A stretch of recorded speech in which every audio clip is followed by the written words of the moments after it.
Why I will buy CCR? First of all, it's the very awesome layouts that I have nothing to complain about, apart from weird one-bedroom units that only has 3 units. Other than that, actually everything else is very ideal and it fits the livability needs. So once the livability is met, the needs are met, the exit strategy will be very clear. The developers focus on livability as well as meeting the needs of kids' lifestyle. That's why they have all the facilities being oriented around the kids. They really have families in mind. They have been making the layouts very consistent and uniform. If you are a resale buyer today, they do not have to worry about varying layouts, erratic layouts that might cause prices to actually fluctuate in the development. And with this uniformity and consistency, it brings in a lot more price sustainability, which means clear exit strategy depending on how long you decide to hold Canberra Crescent residences. So now we move on to the second point, a renewed opportunity. Affordability is the key thing. We can see based on the limited supply pipeline that is coming up in the next half of 2025, basically your next choice is Springleaf Residences, followed by nothing else.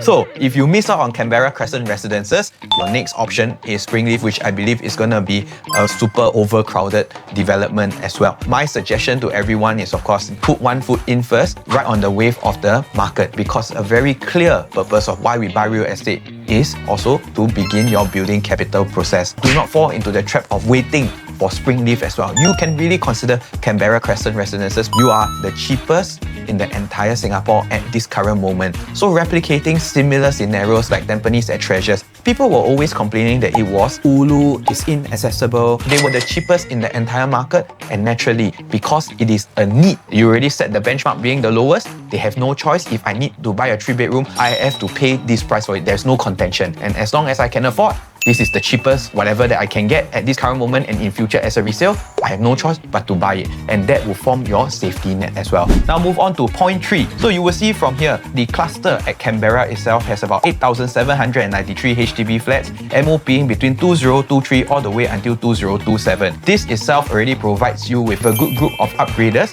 because here itself has that township already created. You will naturally get your natural demand from the upgraders in this area where they want to move closer to the MRT station or move closer to the amenities. And of course, Canberra Crescent is something that offers them this very unique alternative choice.